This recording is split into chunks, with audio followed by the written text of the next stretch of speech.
estou aqui para compartilhar com vocês minhas experiências, né? Meu canal é Vida de Professor Quebrando Tabu e toda vez que eu venho aqui, eu venho quebrando o tabu. E hoje o tabu que eu vou quebrar aqui junto com vocês é minha experiência enquanto professor iniciante, como foi esse meu processo que eu iniciei, como foi que eu comecei com a primeira vez que eu pisei no chão da sala de aula. Eu sei que hoje essa questão, esse tema, pode até não causar curiosidade em vocês, né, porque estamos vivendo um novo, né, um momento diferente na nossa vida profissional. Estamos aí com questões que nos estão levando à ansiedade, a grandes perspectivas, né, uma nova educação, um novo jeito de trabalhar, uma nova forma de ver nosso aluno, uma nova forma de ensinar, uma nova forma de se comportar, uma nova postura para o professor, uma nova postura para o aluno, uma nova postura para os pais. E isso tudo é muito bom, né? Isso tudo é curiosidade e a gente é isso, a gente quer viver o presente, a gente quer viver o agora, né? Isso. E questões como eu vou colocar aqui podem sair um pouquinho desse foco, desse auge que estamos vivendo agora, dessa realidade, né, que estamos passando. Mas eu vou ler aqui uma frase para vocês. Toda transformação tem um reflexo da sua forma original, né, do início, de como tudo começou. E a gente pode fazer uma reflexão nos dois sentidos. No sentido que eu acabei de falar, que eu vou falar da minha vida, como foi o início, e no sentido dessa transformação que estamos vivendo hoje, como é que isso vai acontecer, como é que isso já está acontecendo e de onde partimos, né? A gente não pode partir do meio. Nada se começa do meio, tudo se começa do começo. Então, gente, a gente tem que fazer essa reflexão, o que foi que a gente deixou para trás, o que foi que a gente deixou de viver. A gente sabe que nossos alunos hoje foi quebrado todo o seu processo de aprendizagem, né? A gente busca e-mails, a gente está se reinventando para minimizar questões aí de aprendizagem, questões emocional, mas a gente sabe que a gente não consegue, né, fazer esse processo como se a gente estivesse em sala de aula presencial. A gente sabe que a criança precisa desse meio educacional, a criança precisa da escola para que ela se estruture melhor, para que ela se desenvolva melhor enquanto cidadão, né? Tanto de conhecimento. A escola não é só mero repasse de conhecimentos, a gente sabe disso, né? A escola é um conjunto, a escola é vida, a escola ela traz junto com todo esse alicerce, a parte emocional da criança, a parte do comportamento, a questão física. A escola trabalha todo o ser, né? A escola trabalha o ser humano completo. E a família, ela sabe que pode contar com a escola sempre, com esse conjunto. E agora, o único espaço que essas crianças estão tendo é a sua casa, é o espaço familiar. E a gente não deixa aqui de fazer essa reflexão que a gente precisa mesmo estar com os pés no chão e preparados para enfrentar aí questões, né, que a gente sabe que vai ser um pouquinho complicado, porque essas crianças vão retornar às escolas com grandes problemas, com grandes dificuldades, e a gente tem que estar pronto e preparados para recebê-los. Mas para isso a gente tem que ir lá, dar um passinho atrás.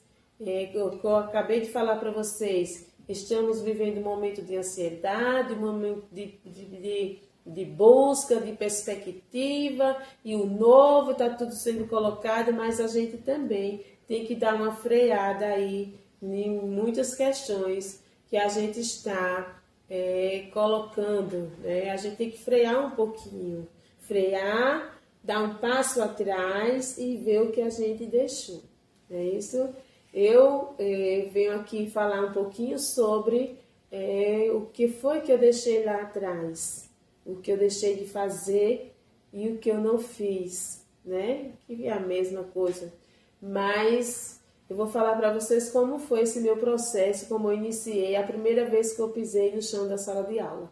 Primeira vez foi uma pessoa, uma jovem de 22 anos, ainda cursando o ensino fundamental, fazia o 2º ano do magistério, quando fui convidada para lecionar na educação infantil.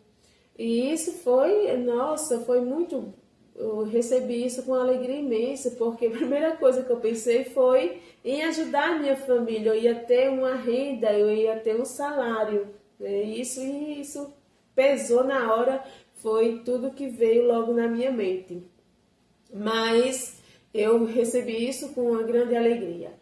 E na época, a questão vocacional, a palavra vocacional, ela era posta em vários sentidos, em várias áreas, né? E dizia, fulano tem vocação para ser padre, para ser professor. Então, era uma das qualidades, era uma das referências que eram identificadas nas pessoas para lecionar, para ser professor. E eu acredito que eu fui uma das vistas dessa forma e agradeço até hoje por ter me considerado ter vocação na época para lecionar. Mas como eu pisei no chão da sala de aula? Eu digo a vocês, por alguns anos eu pisei nua. Não foi nem no primeiro ano. Eu pisei nua e continuei nua por alguns anos ainda. Porque eu não tinha nenhuma experiência, nunca tinha visto, não tinha nem visto como era uma sala de aula de educação infantil.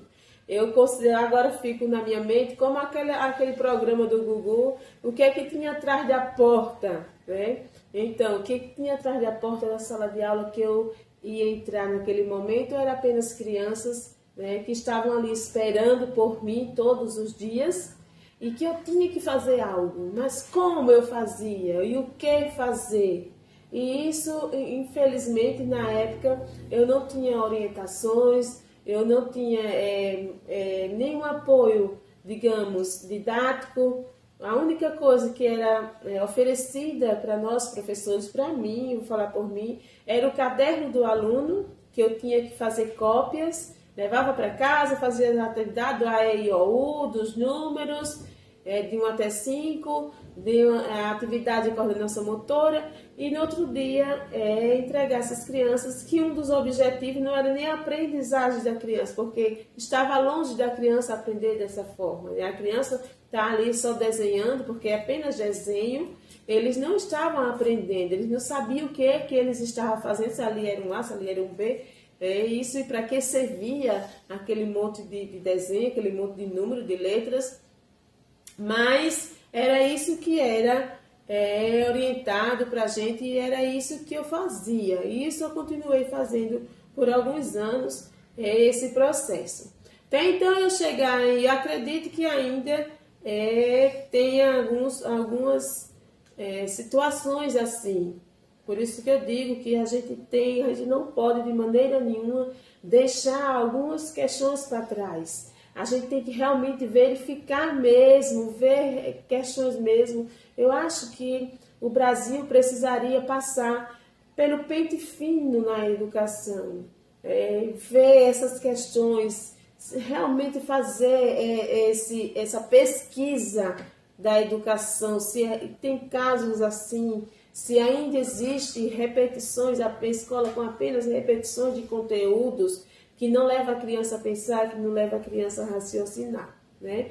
Que não transforma, educação que não transforma, né? Então eu fui ensinar em outra escola após alguns anos e eu disse, eu vou fazer diferente, essas crianças eu preciso trabalhar com essas crianças. E ali ninguém estava me vendo mesmo, fazia tudo escondido. Então eu descobri um texto, e esse texto era o sítio de São José, e vinha os números, era para trabalhar os números, o texto vinha os números de 0 a 10, e os animais eram numerados nesses números. Então eu me agarrei a esse texto, e nesse texto eu consegui alfabetizar minha turma. Passei meses nesse texto, e minha turma ela foi alfabetizada dentro do que se era considerado alfabetizado na época, não é isso? E até lendo entre aspas também, os meus alunos de 5 anos, eles conseguiram, neste processo que eu fazia ali escondido, com medo, se alguém estivesse vendo, se alguém descobrisse que eu estava fazendo errado, para mim eu estava fazendo aquilo errado, que de uma certa forma ainda não era o ensino propriamente dito que as crianças precisavam no momento, mas eu já estava fazendo diferente. Foi ali que eu me senti mesmo professora nesse processo. E o interessante que o que me marcou também, tanto esse texto que me ajudou a essa descoberta, como 3 alunos, que eram 3 Alisson. Um desenhava muito bem, que desenhava todos os animais do sítio, e o outro aprendeu, foi o primeiro que se desenvolveu na leitura. Nossa, ele começou a lia tudo, tanto na leitura como em outras questões. E o outro Alisson, ele desenvolveu a leitura, mas ele não desenvolveu a escrita, ele não escrevia. E isso era um problema para mim, né? Ele não escrevia, porque o que era visto muito na época também era escrita. A criança tinha que tirar do quadro, essa questão, isso me preocupava. Mas os demais alunos, eles também se desenvolveram. Para mim foi um sucesso, para mim foi um avanço. E ali foi quando eu comecei a me empolgar e me sentir professora. E esse processo meu fui levando por alguns anos. Até então eu ser convidada para lecionar em um ensino fundamental 2, em uma escola aqui do meu município. E eu fui convidada para ser professora de arte. Como eu tinha sempre a habilidade de desenhar, na questão de arte, eu gosto muito de arte, na questão em geral, gosto muito de observar, de criar, de ver. Eu tenho esse prazer em ter esses momentos comigo. E eu fui convidada para ser professora de arte. Chegando nessa escola, eu não só fui ser professora de arte, surgiu carência em história, em geografia, em religião. E aí foi uma salada que eu agarrei. Eu agarrei uma salada e foi aí o meu terceiro passo que eu digo que eu pisei no chão da sala de aula. Foi aí que eu tive que estudar. Foi aí que eu comecei mesmo o meu estudo, minha aprendizagem. Eu aprendi na sala de aula. Digo que eu sou professora, que eu aprendi na sala de aula junto com meus alunos. E eu tenho, assim, o maior orgulho de falar isso. E eu tinha que estudar porque eu não só era jovens, mas também tinha turmas de EJAs, já adultos, e eu tinha que realmente dar conta daquele recado, porque criança você engana, mas adultos e jovens você não consegue de jeito nenhum, eles sempre estão à frente da gente, a gente tem que correr atrás deles, e eu tive que correr mesmo, que buscar, que me desdobrar para dar conta daquela salada que eu agarrei. E isso para mim, na época era trabalho, mas hoje para mim foi meu estudo, foi a sala de aula. E como eu não conseguia dar conta do recado em algumas questões, como era que eu trabalhava os 2 horários, como era que eu ia me planejar. Aí foi que hoje é posta a sala de aula invertida. Mas olhe uma questão que eu já colocava.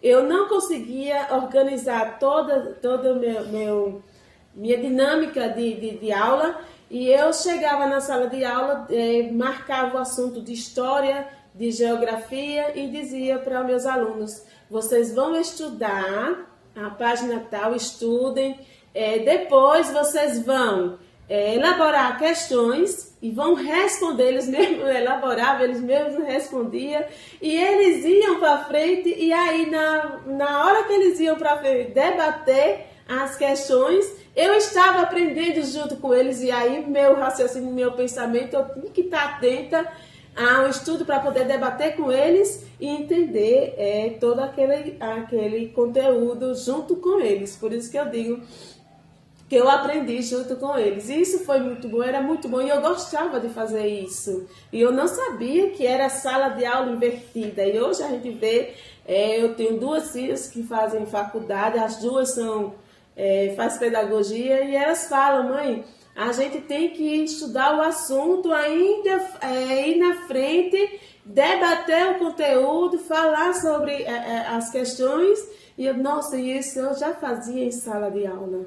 Então, para mim, isso é muito assim, importante. Eu tenho o prazer de relatar que é um dos pontos que a gente vai ver o que é positivo, né? Às vezes, na hora, eu fazia isso também escondido, com medo de estar fazendo errado. Eu não achava que era certo, eu achava que era errado. E esse foi o meu 3º momento que eu pisei em sala de aula, gente. E o meu 4º momento que eu pisei em sala de aula foi, aí depois, eu estava pulando uma etapa. E aí, uns 3 anos depois que eu estava nesse ensino fundamental 2, foi uma mudança no nosso município, que foi o plano de cargos e carreiras, que todos os professores teriam que ter licenciatura na sua área, né? Tinha que fosse professor de história, tinha que ter história, tinha que ter cursado história para poder lecionar história, em arte e assim por diante. E eu, como sou concursada não, tenho a graduação e licenciatura em processo de ensino-aprendizagem, não podia estar lecionando nessas disciplinas. Retornei para a sala de aula do ensino fundamental 1. E aí, como eu tinha passado anos na educação infantil, assim que eu retornei, eu disse: não, eu quero ser professora de educação infantil. Por favor, fui na minha coordenadora, já tínhamos coordenador em escola, nossa escola já tem mudado, nosso processo.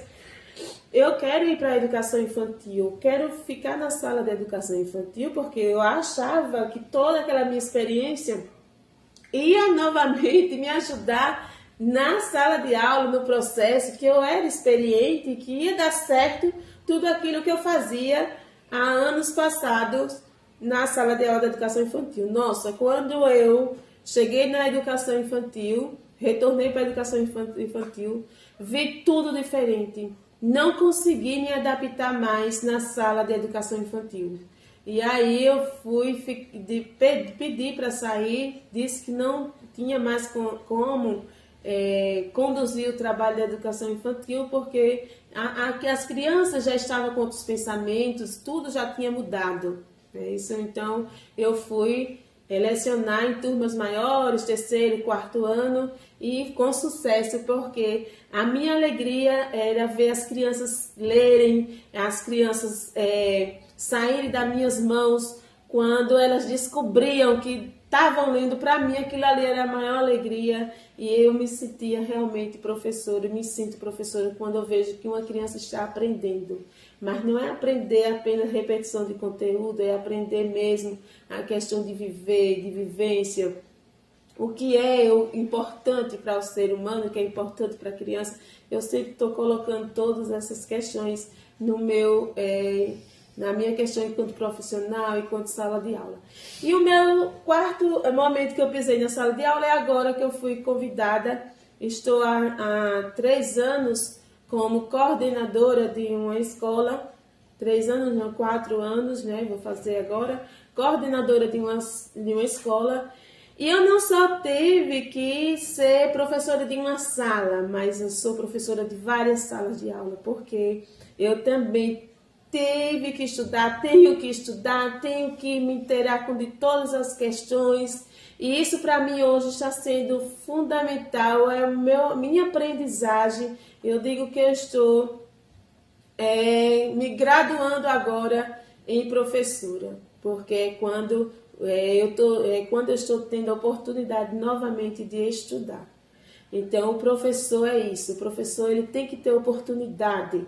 Se o professor não tiver oportunidade, se eu tivesse permanecido na sala da educação infantil o resto da minha vida enquanto profissional, eu não teria descoberto tantas coisas boas quando eu fui para o ensino fundamental 2. Então, esse processo, essa dinâmica de você estar ocupando outro espaço, outra sala. Tem professor que quer ficar a vida toda em uma turma, vou ficar nessa turma porque eu já sei tudo, o conteúdo é aquele e tal, mas é como eu digo, nem sempre dá certo, não é isso?